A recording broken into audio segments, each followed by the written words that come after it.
This resort collection was inspired by Verdi's La Traviata and the idea of the fallen woman. I was really enamored by this fantasy of a glamorous courtesan just sailing on a yacht in the Riviera.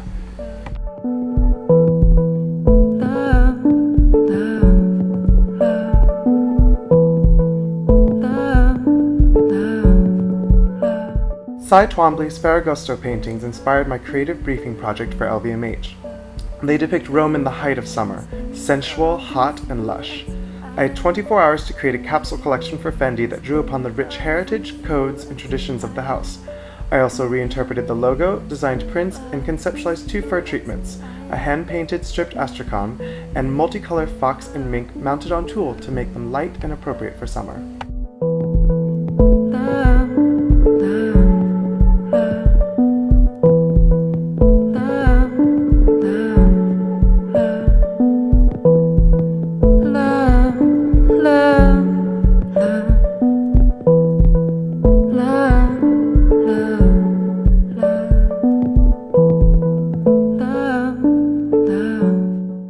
This collection was inspired by the juxtaposition of ancient Greek armor with Grecian draping. Details include leather that has been trompe l'oeil printed with digital images of draping, as well as textiles I developed both on the loom and knitting bed using silver-wrapped yarn and alpaca, including a method of weaving feathers directly into fabric. Love with you as I am, being as in love with you as I am, being as in love with you as I am, being as in love, love, love, love, love, love, love, love, love.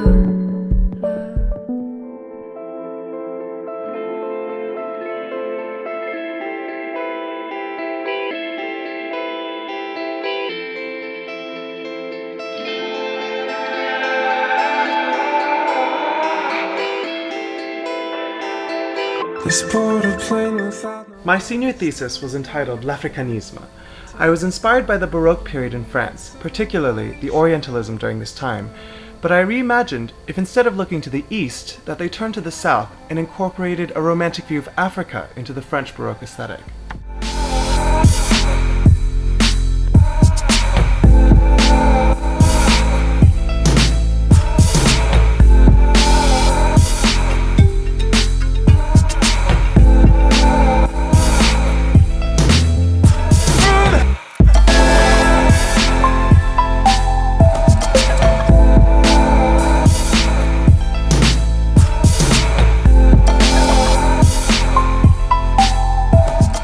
Here are just a few snapshots from the process of designing my thesis collection.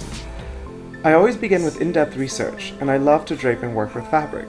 Both are very important parts of my process. There's a constant back and forth between sketching and draping as I develop my ideas.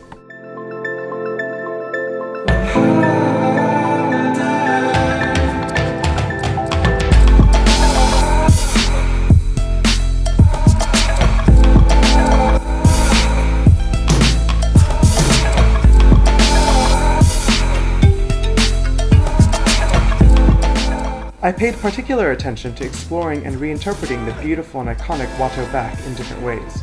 Also, many of the lines in the collection are inspired by the curving, swirling lines of the Rococo.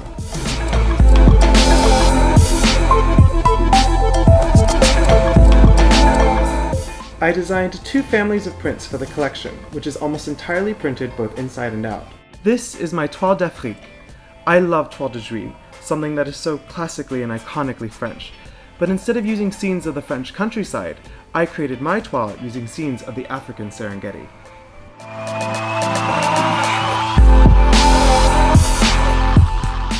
For my solids, I took Fragonard's The Progress of Love, a series of paintings which represent the elegance, romance, and sensuality of the era, but I inverted them and color manipulated them to create what I call my color field prints.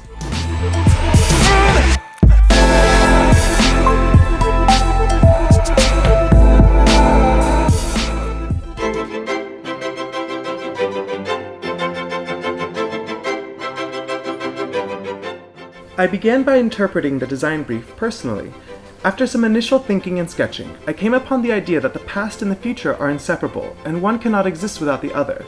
To represent this interconnectedness, I started to explore and drape a shape where the front and the back were created from a single uncut piece of fabric, much like the fabric of time.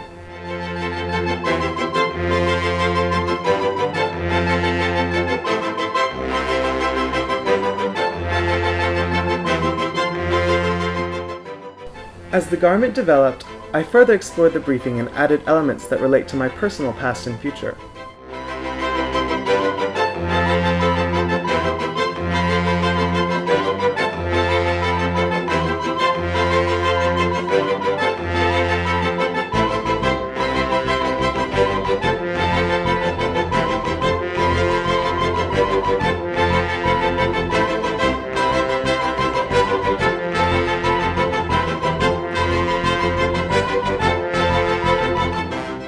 The back of the jacket represents my growing up in Texas while dreaming of being an haute couturier in Paris. The center back splits open to reveal ostrich feathers, which I hand-dyed and mounted on tulle with a subtle dégradé in color, while the back panels are faced with leather. With our symbolic cattle culture, the leather represents Texas, and it surrounds the feathers, which represent my couture spirit, which developed while growing up there. I decided that instead of just sewing the side and underarm seam, the edges are finished and I tack them together by hand. This further accentuates the meeting of the past and future at the present, not only because the hand tacks highlight discrete points of meeting, but also since handwork requires one to be very present and in the moment.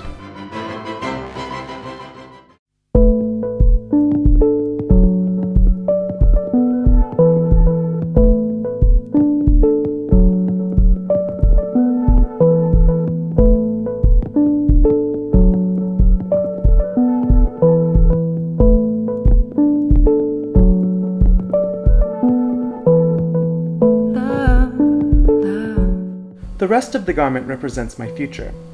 I created a couture-influenced shape with the sleeve I draped, and while I was initially thinking of gazar, I decided to make the jacket in denim, a textile that, while originally French, has become symbolically American and Texan. I dream of a future designing in Paris, but I will also always be an American and a Texan, so this jacket, made in denim, represents what I hope to be my future as an American in Paris. It essentially evolved into a version of a Texas tuxedo, so, as a play on Yves Saint Laurent's Le Smoking, I call my jacket Le Cowboy.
Tell us about your perception of femininity and elegance.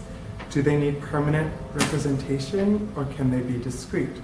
How do you see it evolving and where do you stand?